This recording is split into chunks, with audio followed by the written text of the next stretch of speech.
Great. Thank you. Well, hi, everybody, and thank you so much for being here. My name's Amanda Davidowitz, and as Caroline mentioned in my introduction, I'm a student and teacher of yoga and positive psychology, and also a member of the Jewish community. And lately, I've been exploring how to create meaningful Jewish rituals by incorporating mindfulness techniques from other disciplines. And one of my favorite things about Judaism is how introspective it is and how there are so many beautiful traditions to be explored.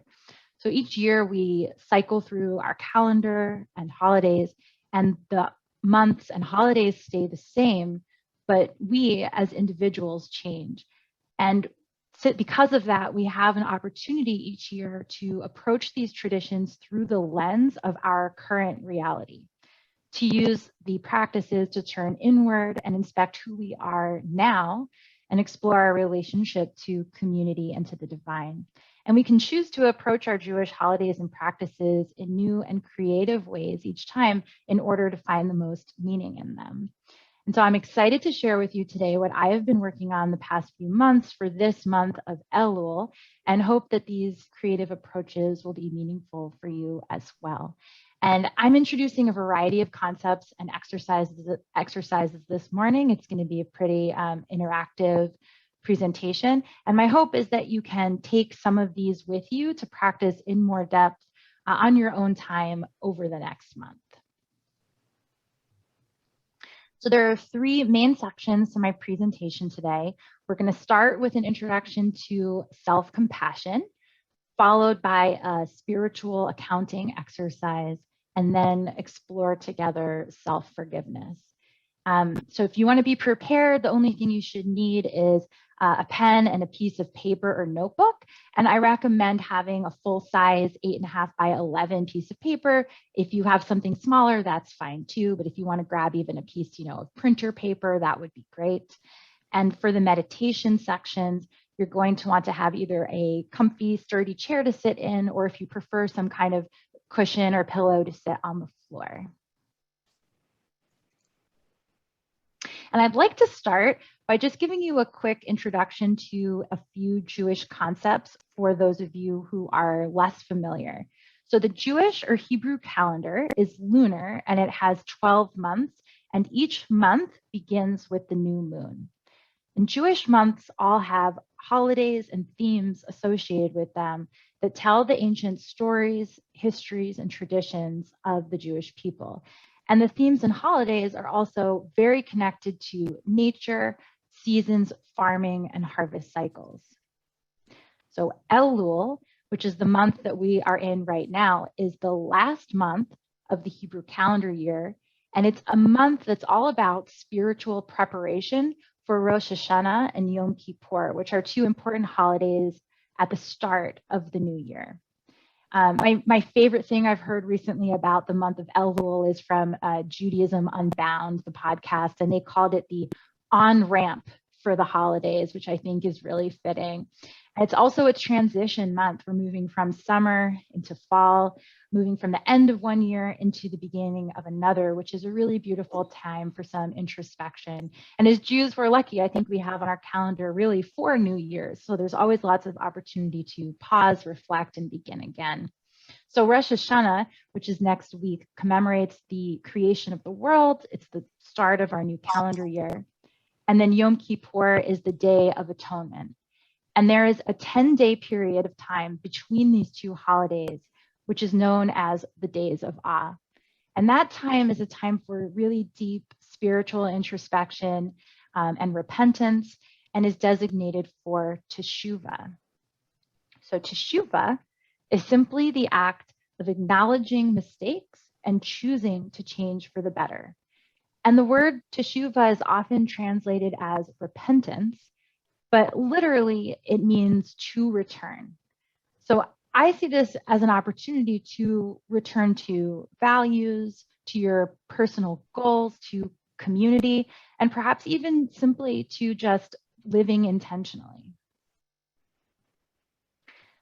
So with all that, Elul teaches us about being present in the moment, taking ownership of our lives and being honest with ourselves and others. And to aid in this work, a tradition during the month of Elul is to blow the shofar almost every day as a spiritual wake-up call. And for those of you who don't know what a shofar is, there's an image on the screen. This is an ancient instrument that's a ram's horn, and it's very loud. So when you hear that shofar blast, it's meant to be this wake-up call. And so I'll invite you now, if you'd like, to type into the chat, what do you think the sound of the shofar symbolizes for you this Elul? So what do you think you need to wake up to heading into this spiritual time?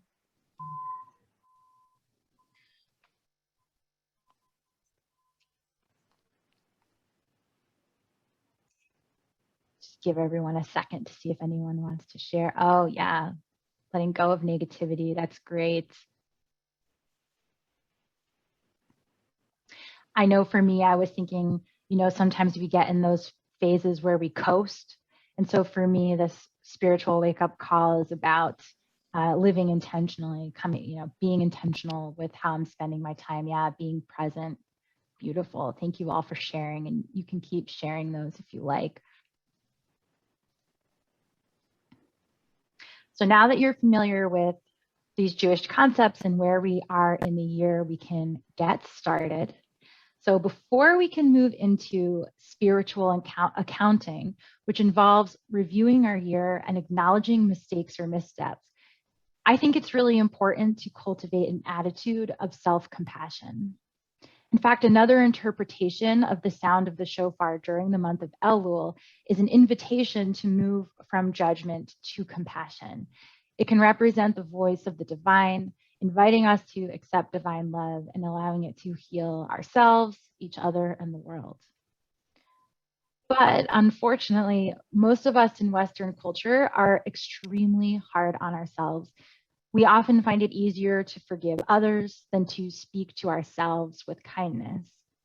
So cultivating self-compassion is an opportunity to stop judging and evaluating yourself and to simply accept yourself with an open heart, to treat yourself with the same kindness, caring, and compassion that you might easily show to others. So according to researcher Kristen Neff, who's a leading academic on the subject of self-compassion, she believes it's made up of three core components. So the first is self-compassion. And this is that we are gentle and understanding with ourselves rather than harshly critical. And the second, it's not just about yourself, it's about recognizing your common humanity, feeling connected to others in the experience of life and not feeling isolated in your suffering. And the third is mindfulness, that we hold our experience in balanced awareness, not ignoring our pain, but also not exaggerating it. And I feel like this, concept of mindfulness is a beautiful thing that ties together all these different traditions, yoga, Jewish traditions, things you're learning through positive psychology. You need this skill of noticing to be able to reflect in this way. So we're going to pause here to take a self-compassion break. So go ahead and make yourself comfortable in your seat. And I'm going to lead us through a loving kindness meditation. This is a mindfulness practice. And in this meditation, we're going to explore all three of these aspects of self-compassion. So find yourself in a comfortable seated position. You can stay in your chair or move to a different position that works better for you. And begin by closing your eyes or lowering your gaze.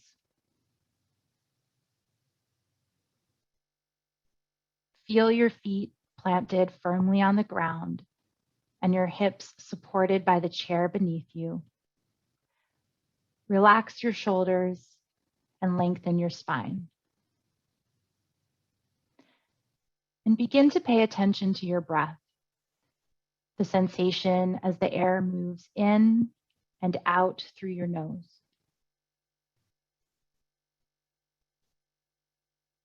And take about 5 breaths here, Noticing how your stomach and rib cage expand as you breathe in and contract and release as you exhale.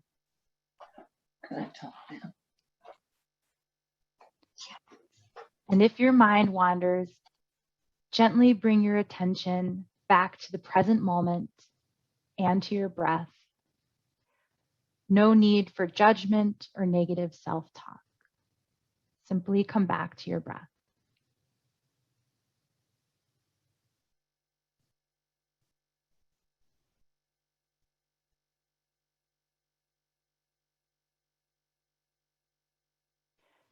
Everyone has something about themselves that they don't like, something that causes them to feel shame, insecure, or like they're not good enough. It is impossible to be perfect or stop making mistakes. It is human to be imperfect.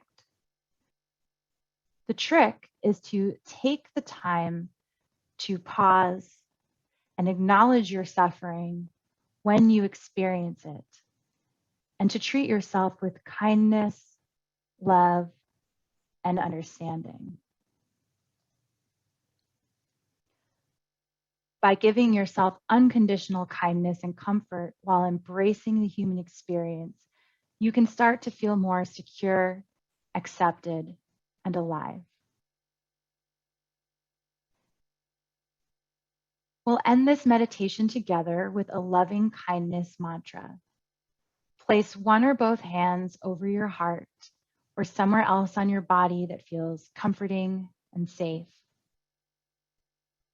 And repeat the following phrases to yourself softly and gently, either in your head or quietly out loud. May I be safe. May I be peaceful.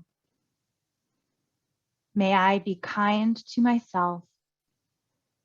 May I accept myself as I am.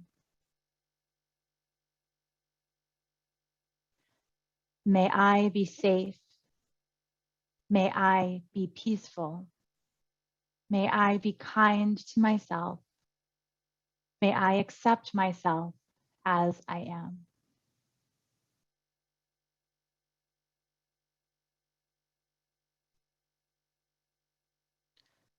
Release your hands to your lap or sides and go ahead and take one deep breath in and exhale through your mouth.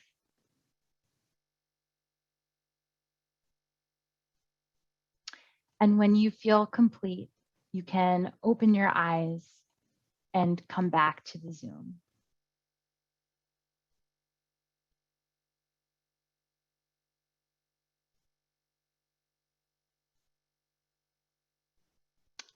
Beautiful, welcome back.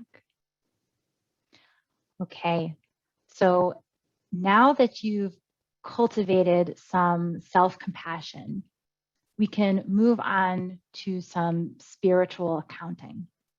So what is Cheshbon Hanefesh? It literally translates to the accounting of the soul. And it's a tradition in the month of Elul leading up to Rosh Hashanah and Yom Kippur to engage in reflective introspection of the past year. So we're taking an inventory of our actions, behaviors, and choices so that we can more clearly engage in Teshuva as well as intention setting for the year ahead. And this is not about beating yourself up or judging yourself. If you get stuck in cycles of shame or guilt when considering mistakes, it can be difficult to feel empowered and move forward to create change. But by being honest, sincere, and compassionate in this process, we can set ourselves up for positive growth. So I am going to be using the SPIRE framework as a way for us to move through this exercise. So this framework was developed by the Whole Being Institute. Those of you who've been coming to this Positive Psychology Hour for a while are probably quite familiar with it. And those of you enrolled in the program, you're about to get really familiar with it. And this is what I often use for my own self-reflection, as well as positive psychology coaching work with others. And it's simply one way of looking at all the different areas of your life that are important for happiness and well-being. So I have the framework up on the screen, and you don't need to memorize it. We'll be going through in more detail, but there are 5 letters, and they stand for spiritual, P for physical, intellectual, relational, and emotional. I think this is important when reflecting during this time of year. You might get stuck thinking about, spiritual aspects of yourself or religion related to the Jewish holidays, or maybe you're thinking about your year and Teshuva and you only think about the relational piece. But I think it's a beautiful opportunity to really take that holistic look at your life. So for this spiritual accounting exercise, you will be using each category inspire to reflect on what went well. So how you succeeded, grew, learned, helped others, or positively improved the world around you, and on what mistakes or missteps you might have made. So times you perhaps hurt others or acted against your core values or beliefs, or missed an opportunity to improve the world or help others in need during this past year. And I'm going to pause to take a moment here to get you set up for success for this exercise. So if you're going to be participating, go ahead and get out a piece of paper or a notebook. And like I mentioned, having one that's 8.5 by 11 or larger would, I think, be helpful so that you have plenty of space. And go ahead and draw a line down the center to split your page in half. And if you have a smaller notebook or smaller pieces of paper, you might want to just use 2 different pages. So what we're doing is creating space to make 2 different lists. So the left side of your page represents your wins. So this is what you want to celebrate, accomplishments you're proud of, and what you want to grow and cultivate moving into the new year. And the right side is going to represent your mistakes or missteps. So those are the ways you've held yourself back, circumstances you want to overcome, or mistakes you might have made while you were not your best self. And go ahead and label each list in a way that makes sense for you. So you can simply use a plus sign and a minus sign, or you might use words for the left, such as celebrate or cultivate. It's your celebrate list. And on the right side, maybe room for improvement, or release, learn, or grow, or maybe let go. So I'll give you a moment to just create that line down the middle of your page. You could hold it horizontally like I have, or you could do it vertically, and just find a label that works for you for the left and the right side. And what we are going to do is we're going to go through each category of Spire one by one. So for each category, I'm going to time you, and you'll have just 2 minutes to write the first 1 or 2 things that come up for you in both the positive and negative columns. So this is an abbreviated version of this exercise. I was just telling Caroline, it's shortened from a longer workshop that I was doing. So we're just introducing this process since we don't have too much time together this morning. So please don't worry about being exhaustive or thinking you're going to review your entire past year. Your goal should simply be to write at least 1 positive win on the left and 1 mistake or misstep on the right for each aspect of Spire, at least 1 as we move through. And you might find that more comes up for you in one category than others right now, and that's okay. And you might only remember things from the past few weeks or months, and that's okay too. So just work with what comes up for you now, and you can always revisit this exercise again later. And in fact, I really hope you do. You can keep this list as a starting point and then sit down maybe for an hour sometime over the next week to expand your review to reflect on the entire past year.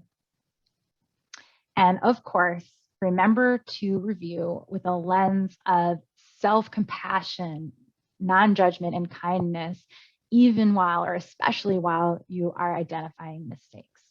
So that's an introduction to what we're about to get started with.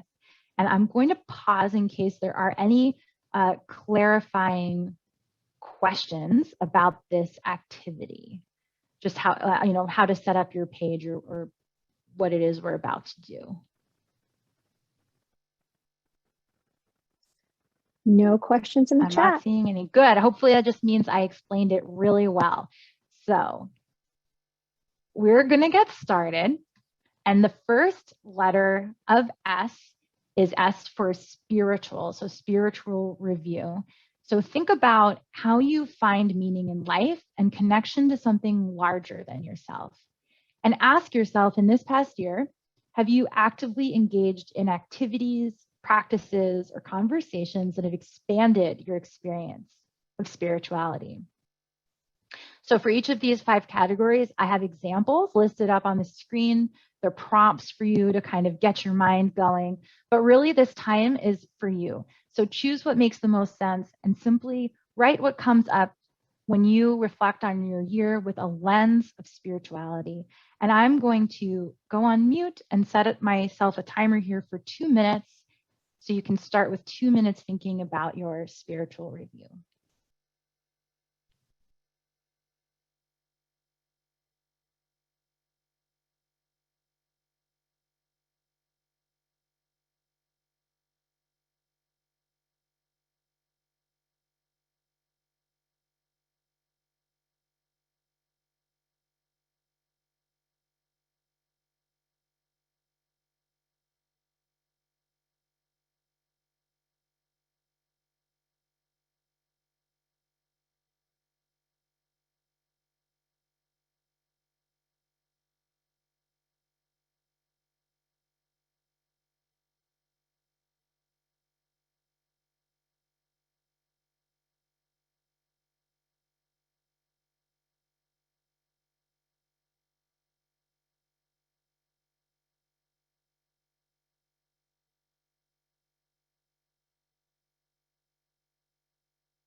Okay, that was 2 minutes.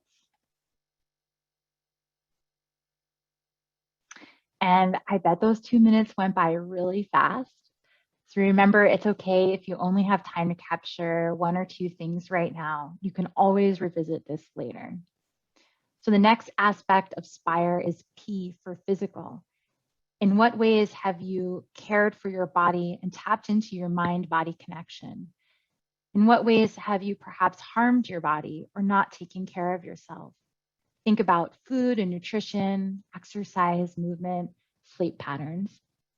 And I will set the timer again for 2 minutes here.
Okay, that's 2 minutes. And I don't know if I mentioned this, maybe you all got it, but you don't need to worry about labeling your items with the letters for Spire. You could just keep a running list down each side of your page. So the next letter is I for intellectual. So this category refers to engaging in deep learning and also opening to experience. So you can interpret that in a way that makes sense for you. So have you learned or grown in this past year? Have you taught others? Have you tried something new? And I will start the timer again for 2 minutes here.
Okay, time's up.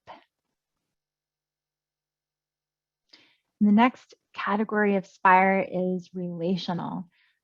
So here you think about all the people you regularly interact with in your life and reflect on what type of relationship that you've had with those individuals during the past year, both positive and perhaps not so positive.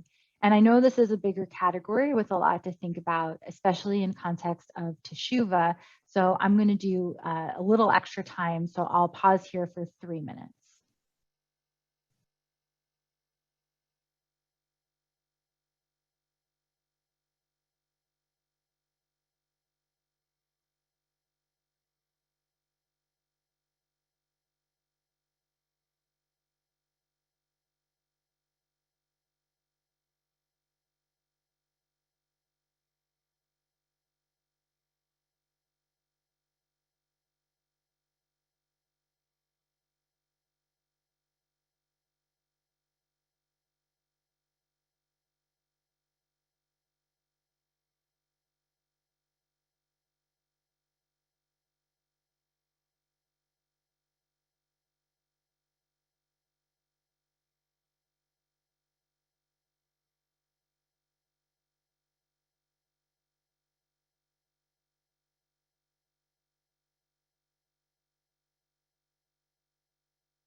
All right, that's 3 minutes. And we're moving on to the final category of SPIRE, which is E for emotional. And this last category is the most personal, and it will allow you to reflect on your own emotional landscape. So this is about acknowledging and feeling all of your emotions and reaching towards resilience and positivity. And I have a few prompts up on the screen, and we'll do 2 minutes here.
All right.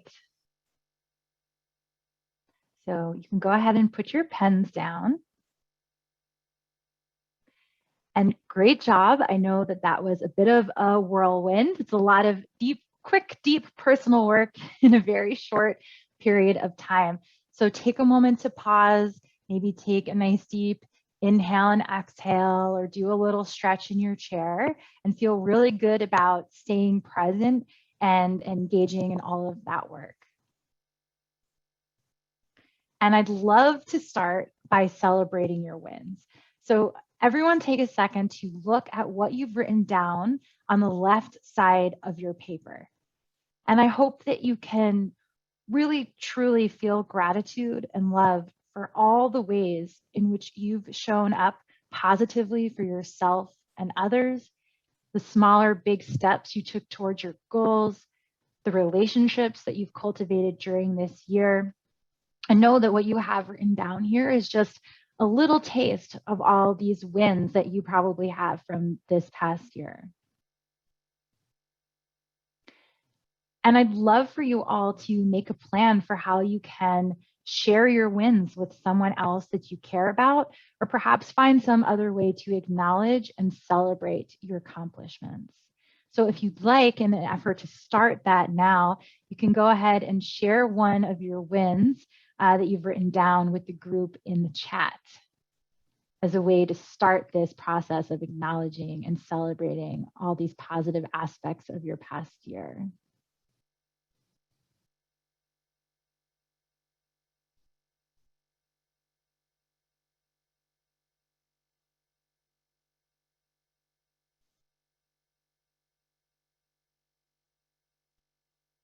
Anybody want to share their wins in the chat? Just one win. Yes, Rachel, it's so big. Me too. Congratulations. That is huge.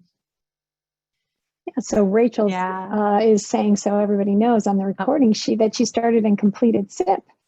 Joanne said discovering WBI, and Joanne has enrolled in the SIP program. She's just starting. She's a little shy about that, but I'm shouting her out for that.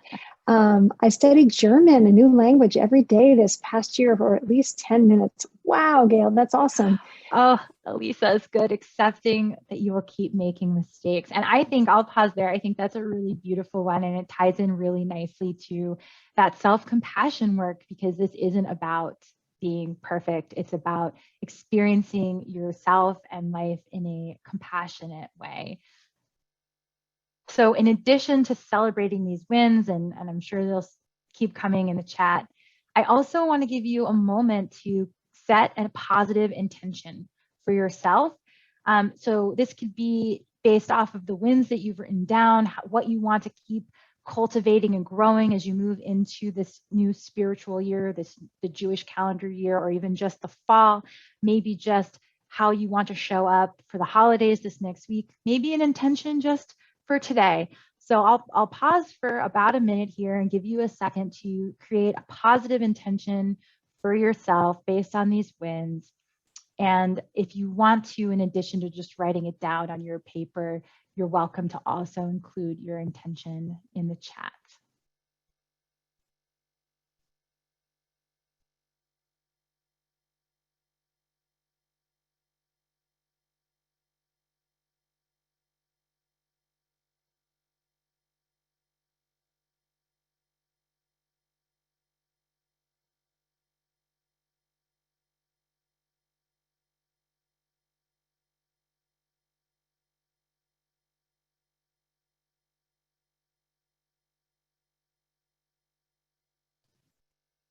And I'm so inspired. I've done this workshop a few times. I'm so inspired by everybody's wins. I think it's important to acknowledge this has been a really difficult year. And I see how everyone is showing up for themselves and each other. And it's really beautiful. So thank you all so much for sharing. So just a few more seconds here to write down an intention for yourself.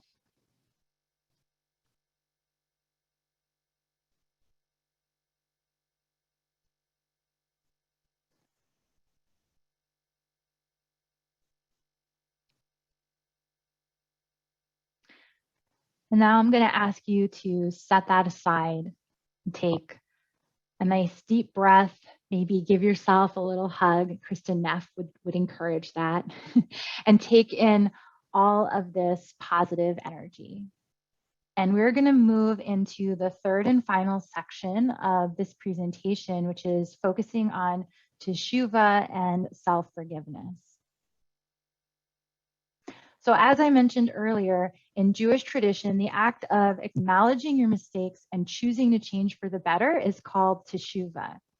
So when we're asked to do Teshuva, we're asked to return to the path that our souls know as right, or the path of becoming a better person, to realign ourselves with our values and the ways that we'd like to show up in the world as our ideal or best self. And I love that this process isn't, or it shouldn't, be about guilt. And it isn't about begging for forgiveness or beating ourselves up. It's simply about acknowledging where and when we've strayed and then choosing to return to our path. And I'm introducing the concept now and will provide you with one example for how to do this process.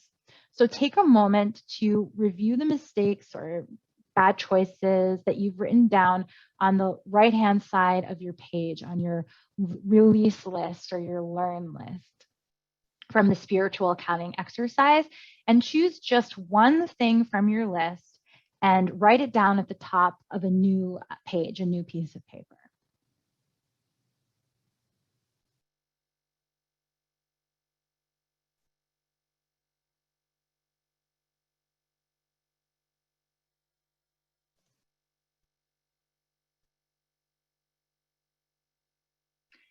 I find it helpful to have a guide for how to do something as potentially daunting as Teshuva.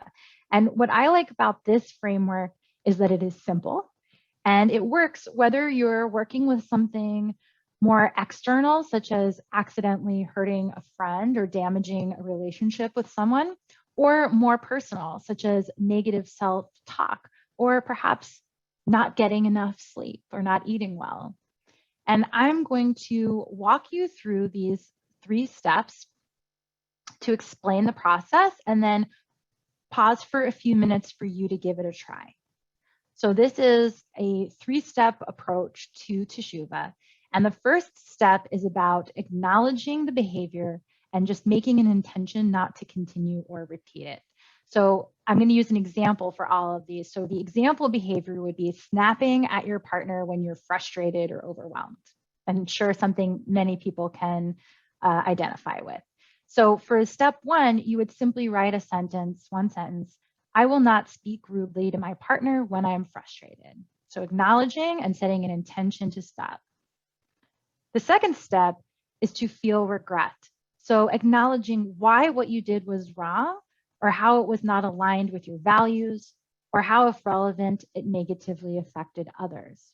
So continuing with that example, you might say, I regret snapping at my partner when I am feeling frustrated or overwhelmed.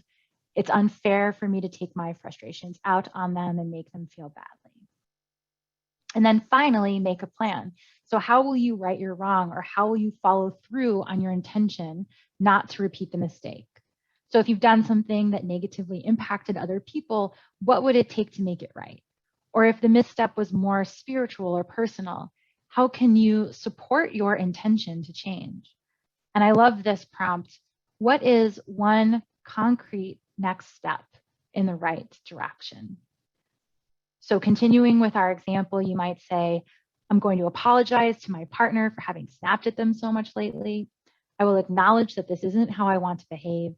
And maybe the next time I'm feeling frustrated, I'll pause and take a few deep breaths before speaking.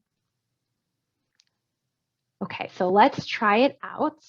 I am going to pause for 3 minutes here and give you a chance to just take a stab at this, writing down this 3-step process of Teshuva for the one behavior that you've written down at the top of your page. And you can adjust this in any way you need to make it relevant and work for your example. So I'll pause for 3 minutes here.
Okay, so I know I promised you 3 minutes, but that was actually just 2 because I noticed the time and I really want to make sure I have a chance to properly wrap up with the last guided meditation.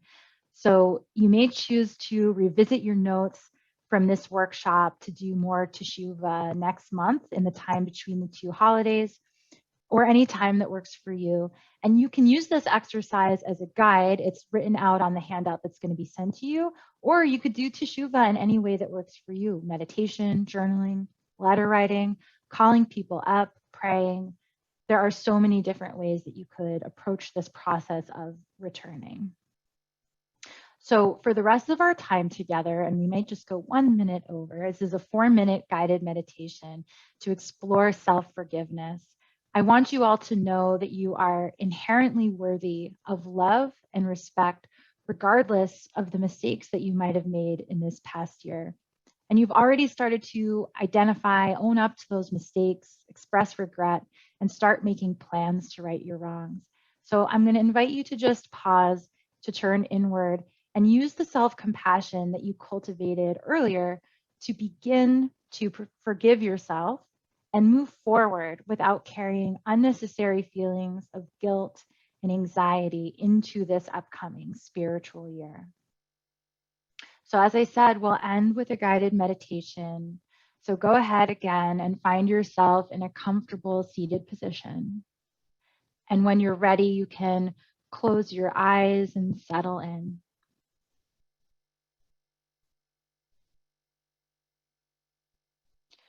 Relax your body, feeling supported by the chair beneath you.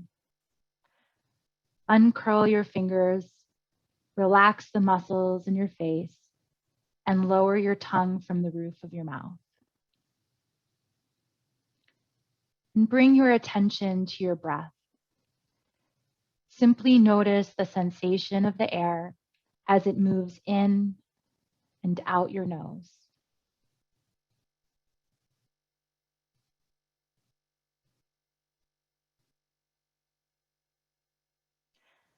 Self-forgiveness is an important part of your spiritual work so that you can begin to release shame and guilt and be open to positive change and growth. Take a moment in your mind to identify one mistake or misstep from this past year that you regret. Perhaps the same one you worked with earlier in the Teshuva exercise, perhaps something else. And really think back to the moment when it occurred, where you were, who you were with, how you felt. And notice if any physical sensations, emotions arise in your body, and direct your compassionate and loving breath to those places.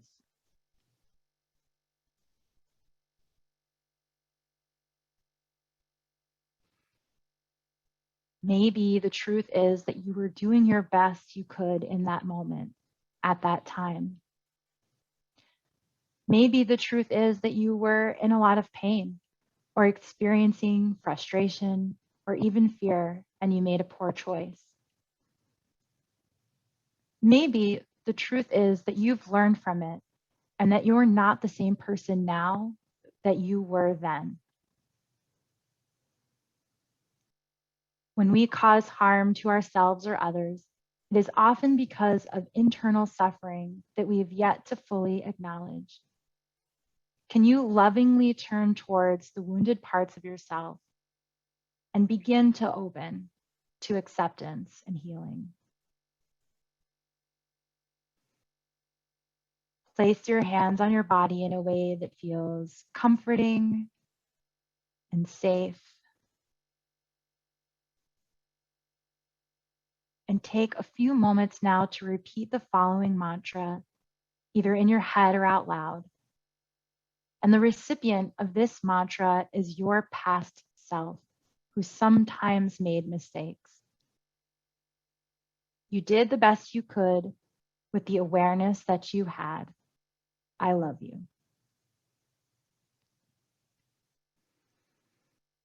You did the best you could with the awareness that you had. I love you.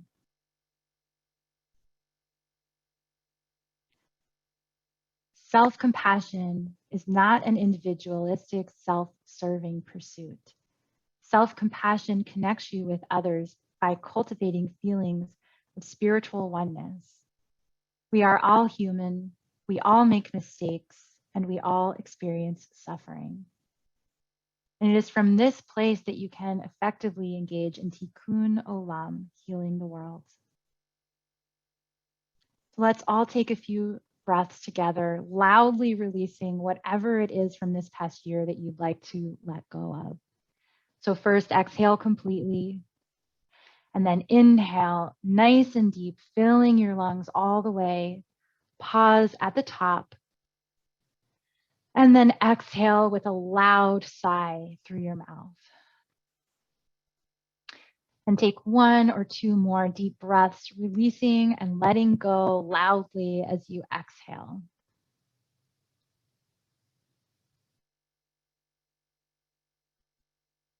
And when you feel ready, you can open your eyes and come back to the Zoom.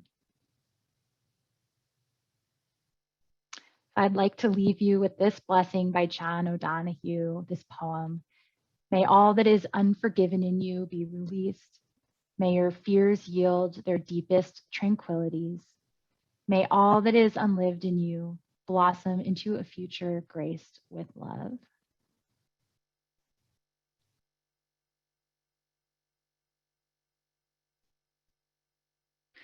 So thank you all so much for being here and for being vulnerable and sharing in this work with me today.